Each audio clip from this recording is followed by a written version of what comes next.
What's up guys? Welcome back again sa ating YouTube channel. Ayan. So for today's video, papakita ko lang ulit sa inyo yung mga alaga naming white leghorn. Ayan na sila. So 4 na buwan na to sa amin. Ayan. Kaya ganyan ang kalalaki. Naghahanap na sila ng inahin. No?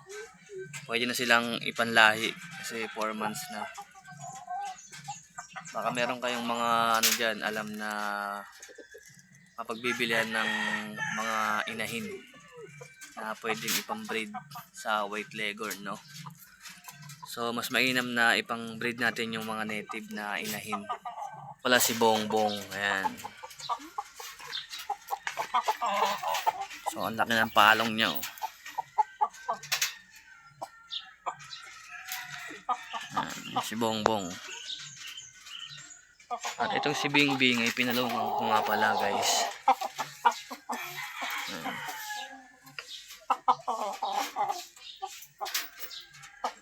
Kasi yung palong niya lumalawlaw na sa kanyang ulo, kaya tinanggal ko na. So ito na si Bingbing ngayon, guys. Ayan. Akala natin babae siya pero ayan, lalaki pala. Rooster din pala. Tandang, ayan. So mas matapang siya kay Bongbong. Si Bongbong ay under niya.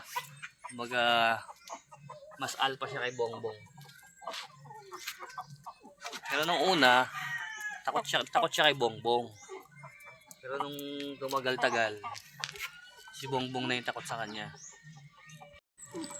Pinungusan ko siya ng palong, guys, gawa ng tumatakip na sa kanyang mata yung palong niya. Kasi di ba yung palong niya nung maliit pa siya nakabagsak. Kaya akala natin babae siya. Pero lalaki pala siya.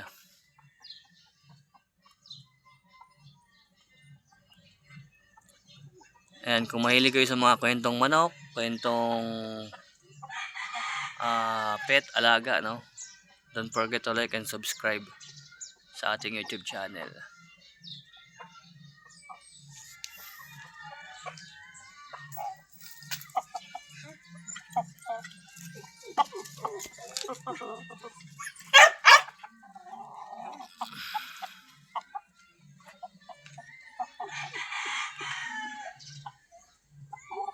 Grabe, bilis na lumaki, oh.